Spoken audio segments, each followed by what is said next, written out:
Okay guys, I'm not going to bore you with the unboxing, but I am going to show you the box because as you've noticed in the last few years, radio manufacturers have stepped up their game on boxes. Not that it really makes a big difference.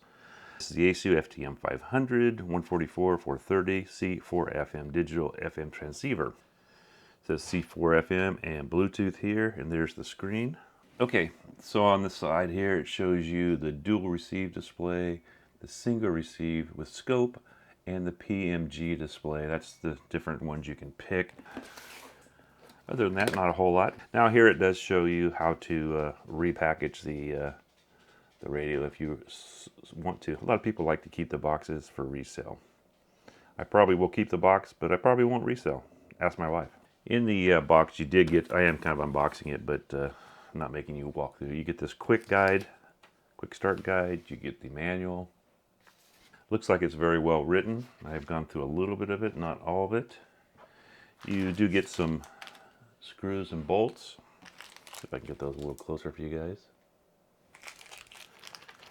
You get fuses. What else here? I lost something. Oh, here it is. And the mic hanger. A lot of times I don't use this, but I think I'm going to try and put it in because I'm getting tired of just having it laying around inside my truck. The other thing you get here is your nice microphone. Then the microphone looks pretty nice, guys. It has a nice feel to the button. All the buttons look nice. They actually might light up. I don't know for sure yet. Then it has the two buttons on top to do things. You can do quite a bit from this, and I think you can even do the sub channel with one of these. I think P1. Well, actually, instead of using the push to talk, if you're on the upper one, you can use that one for the bottom one. We'll check that out later.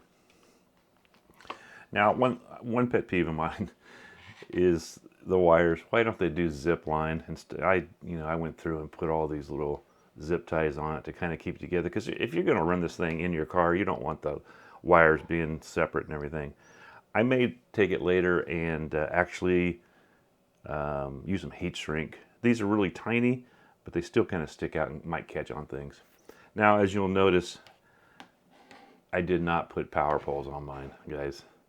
This is going to my battery. Why would I put power poles on? I'd have to do something to the battery with power poles. I'm not going to take this out of my truck.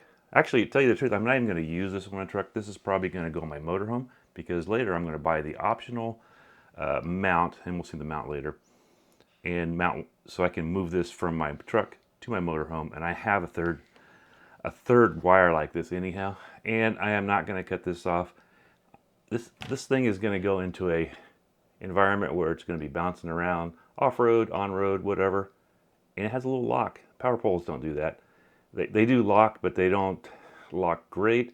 And there's nothing wrong with the power poles, but why take off a good part that's already there and cut into the wires? So I'm going to leave this because I'll have it in both vehicles. Later on, if I decide I want to do something different with the radio, I can add power poles. Okay? Let me move all this stuff out of the way, and we'll get to what you're waiting for, guys. Okay, I may have to set up another camera angle later, but we are going to show you guys the radio. Now, this is a really, really nice radio. I mentioned in one of my other videos that I haven't upgraded my mobile radio in quite a while, other than I bought a 2980 because I wanted the 80 watts plus for maybe getting out when I was out in places, but here it is. Okay, you have your antenna connection here.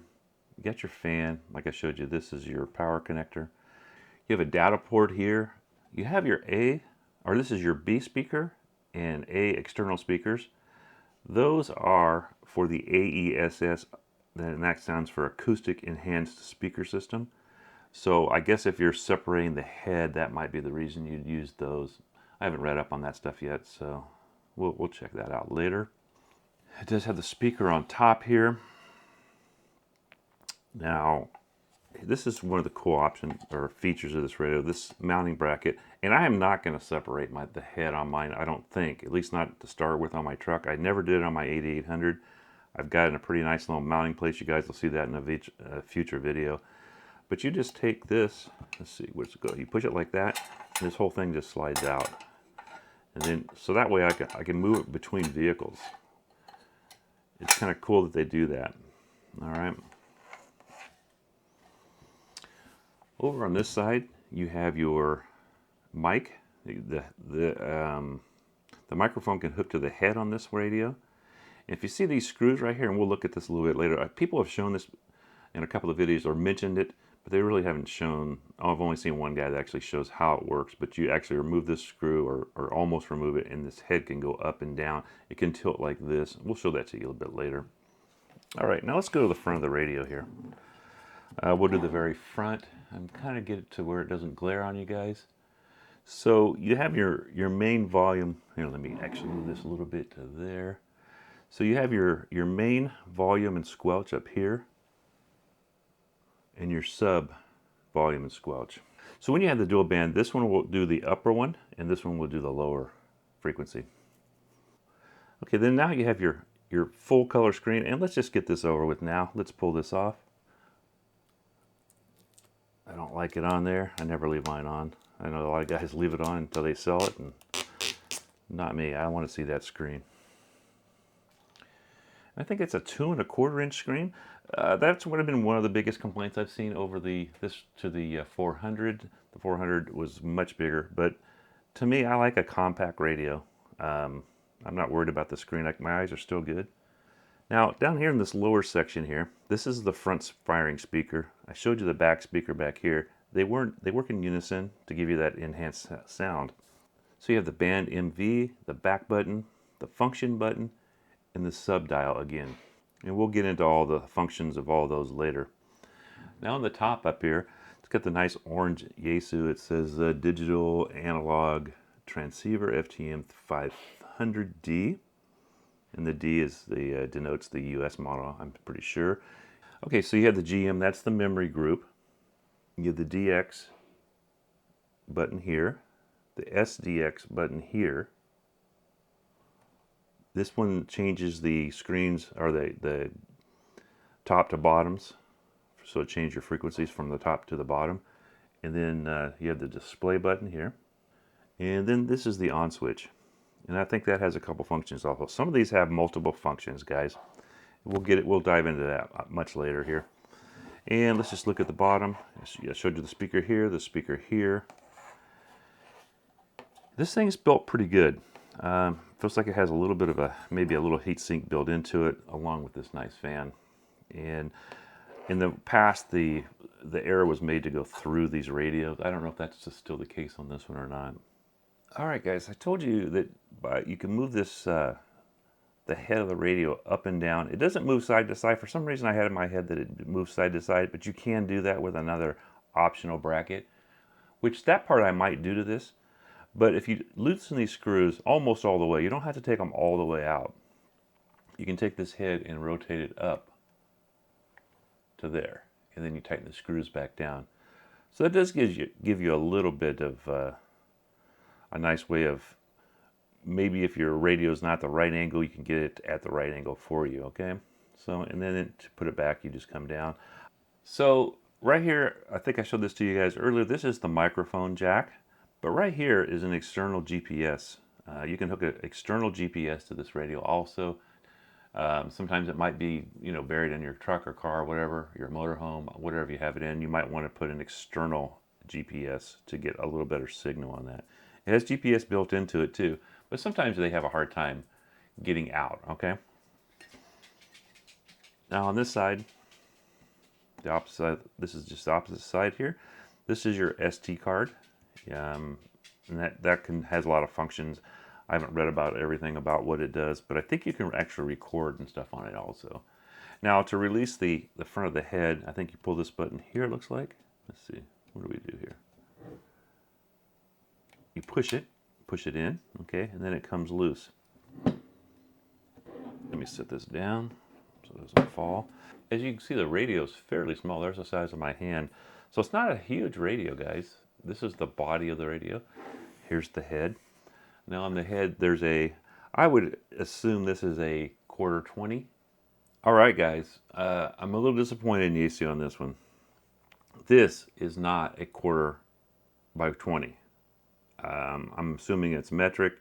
It's bigger than a number 832, so it might be a 10, but since this was made in Japan, I'm assuming this is probably a metric. To me, that's man. That I had a bunch of ideas for this thing because a lot of the camera equipment would have worked really nice with this. But maybe there's an adapter, but yeah, you shouldn't have to adapt it. Oh well, kind of a bummer there. I wish it was quarter 20.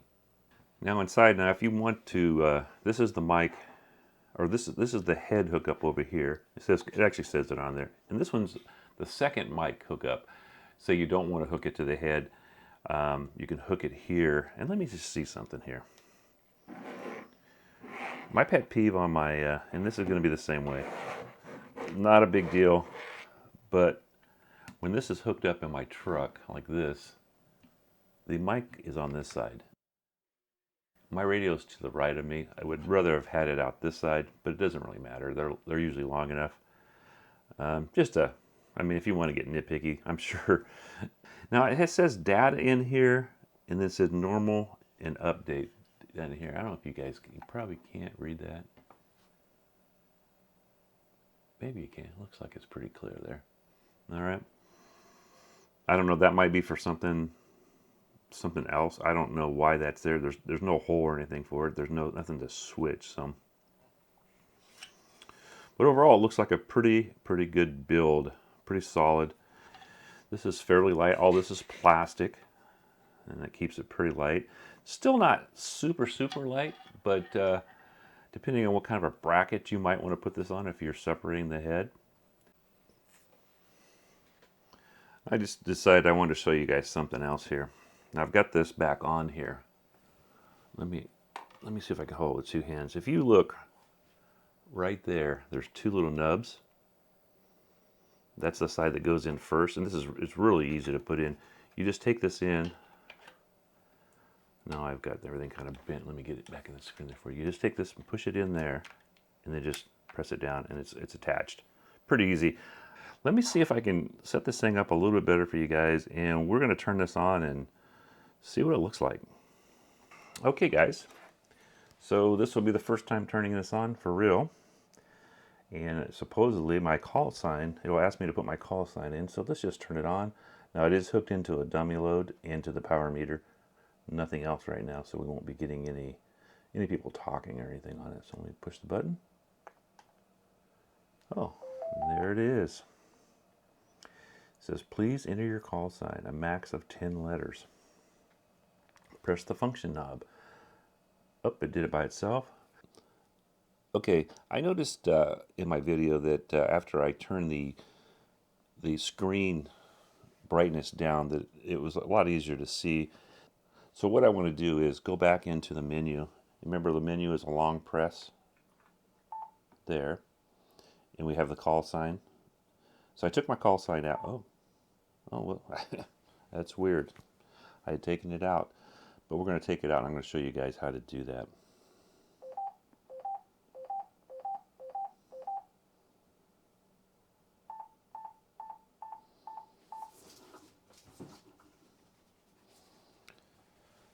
Okay, so I want to show you guys how to do the call sign again. Like I said, you can use this knob to pick your letters, but I'm just going to use the touch screen, okay? So I'm going to try to keep my hand out of it for you guys. So, okay, hit the numbers, and then back to letters.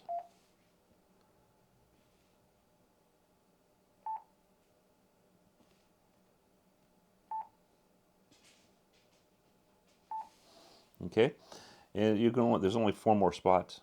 It would be kind of cool if you had a few more spots you could put what radio it is, but it doesn't matter. So, and then you long press again to go out. Okay, now I'm going to go out of there, so hit the back button. And notice I've changed the display to red for the frequency. I think it'll look kind of nice. You have white, red, and blue, or red, white, and blue. So let me turn it off. And I will turn it back on. It should have my call sign in there. And it does. All right, let's go to the menu. All right, I'm just going to go quickly through the menu for you guys. So again, we're going to long press, and that brings the big memory up. Now, I'm going to go through it real quick, but I am going to stop at the band scope and show you guys something. On my other Yaesu radios, usually the preset is in blue, but on this radio, let's go in there. So we're in. Now I'm going to go to narrow. Now when I go back to wide, it beeps. So that's the preset from the factory. Okay? So I'm going to leave it there. And I'm just going to scroll through here, guys, real slow. This video is getting longer than I wanted it. I just want you guys to be able to see. You can stop your screen at any time, but I just go through here. And some of them will be actually grayed out, and you should be able to see that with this setting that I have now. And sometimes that's just a matter of what you have selected. Like when I was trying to set a repeater, I didn't have the TN on. On the screen it says TN, and I was not able to adjust things until I turned that on. That was the tone. What's kind of weird to me is it jumps up. It does like 4 or 5 in a row, then it jumps up here. So there's 4, and then it jumps up to the top again. Kind of be nice if it just stayed at the bottom, but that's no big deal. It just seems like it jumps around sometimes. Okay, we're getting up to close to the top. And like I told you guys, these have little notches, so you can tell that you're moving it each time. I do like that. Some people don't.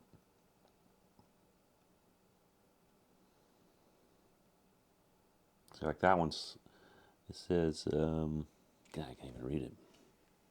Oh, it says beacon transmit select. So something's not selected, so I don't have access to that right now. So if I push it, there's nothing there. Okay? That's what I was talking about, guys. In like format right now, I don't have a card in it, so I can't format the card. And a lot of that's what that is. Okay, then 119, 120, let's see. And then back to 121 was where we were to change the call sign. So you can change the call sign. I took mine out and it came back for some reason. That maybe because I didn't finish it. But there we go. All the way up to 127, and that's your factory reset. All right, I just wanted to show that to you guys really quickly. You can stop anytime you want to. Let's just go into the quick guide or menu, quick menu.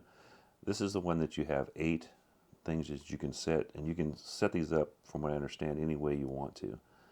I kind of like having the power there because that's easy. So what you would do is just you would rotate this around. So there's power. Click it. It's on high, mid, and low. And then high must be the preset from the factory, so that because it beeped. Click it again, and that sets it. So that's kind of a cool little quick menu there. That things you use the most you can set up in there. And then to get out, you just hit the back button. Okay, let me just show you the band thing here. 220, 30, and then back. Okay, that's a quick band thing. If you notice one of them here, and let's go back again. This one's AM. Okay. Okay, guys, so I think this is about all we have time for today. I don't like to get my videos for too long, but there will be more in this series of videos. And so make sure, if you like this video, hit that like. And if you're new here, hit the bell, hit all. That way you get all my future videos, especially if you're interested in seeing how this radio operates. And as I learn things, I will try to post up videos. All right, hope to catch you guys on the airways, and 73 all.